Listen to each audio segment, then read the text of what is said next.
अस्सलाम वालेकुम। आप देख रहे हैं नूर उर्दू पॉइंट। जिम्मा हम पर नहीं होगा। हजरत याकूब ने इजाज़त दे दी और इन सबको अल्लाह ताला के हवाले करके रुखसत कर दिया।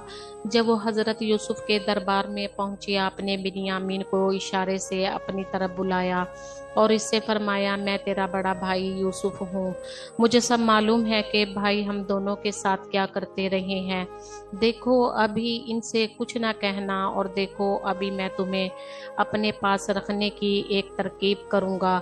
तुम कुछ ना बोलना, बस देखते जाना। इधर अपने आदमियों को हुक्म दिया कि इनकी बोरियां गंदुम से भर दें। अपने एक आदमी से चुपके से कहा, सोने का प्याला बिन्यामीन वाली बोरी में रख दें।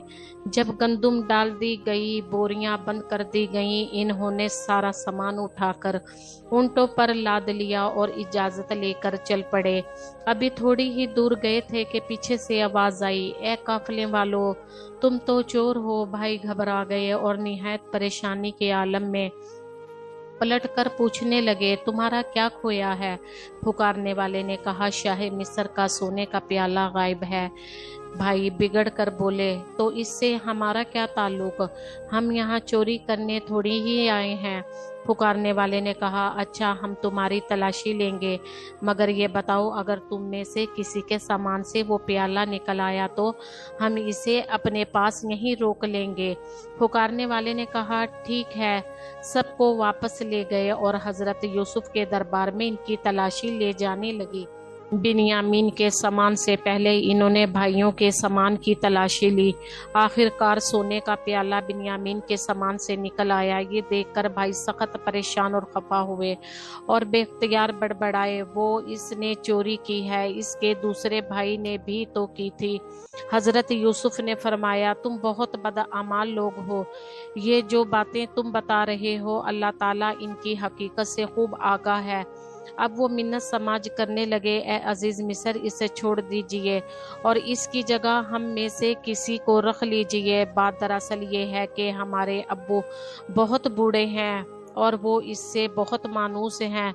अब हम इसके बगैर जब वापस जाएंगे तो इनको सख्त सदमा पहुंचेगा और वो बहुत रंजीदा हो जाएंगे। हजरत यूसुफ ने फरमाया, हमें तो इस आदमी से गर्ज है जिसके सामान से प्याला निकला है। जब भाइयों को यकीन हो गया कि शाह मिस्र बिन्यामीन को नहीं छोड़ेगा, तो वह रंजीदा होकर वहां से चल दिए और एक जगह बैठकर सलाह मशवरा करने लगे कि अब क्या किया जाए।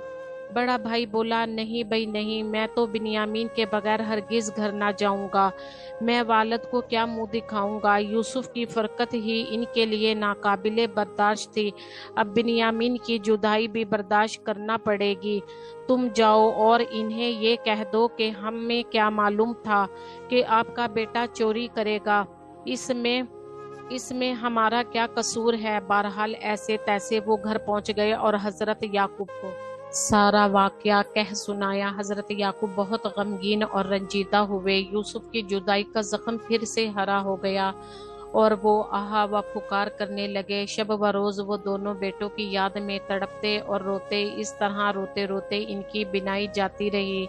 तमाम घर वालों ने इन्हें तसल्ली दी कि इस तरह वो गम से निढाल हो जाएंगे और सेहत खराब हो जाएगी, मगर वो फरमाते, मैं क्या करूं, कैसे सब्र करूं? मैं अपने अल्लाह ताला की बारगाह में फरियाद करता हूं। आखिर एक दिन हजरत याकूब ने बेटों को बुलाया और फरमाया, जाओ फिर मिस्र जाओ, शायद बिन्यामीन और यूसुफ का कोई पता चले। इन्होंने गंदुम की भी जरूरत थी। चुनाचा वो मिस्र रवाना हो गए। दरबार में पहुंचकर इन्होंने बड़ी आजिजी से फरियाद की, ए अजीज मिस्र, हमारे हालात बहुत बिगड़ गए हैं।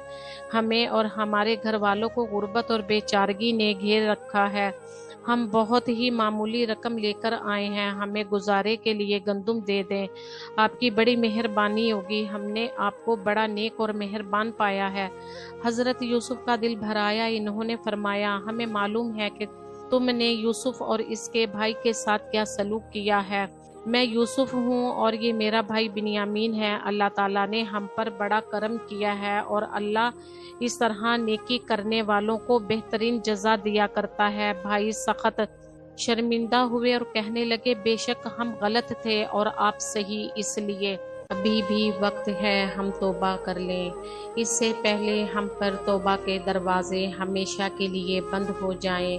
اللہ تعالی ہمیں ہدایت دے اور ہمارا خاتمہ ایمان پر فرمائے، آمین۔ مجھے امید ہے کہ آپ کو ہماری آج کی ویڈیو پسند آئی ہوگی، اس سے آپ کو کچھ اچھا جاننے کو ملا ہوگا۔ اگر آپ کو یہ ویڈیو اچھی لگے تو اسے ویڈیو کو لائک کریں اور شیئر کریں، سبسکرائب کریں۔ Thanks for watching this video. اللہ حافظ۔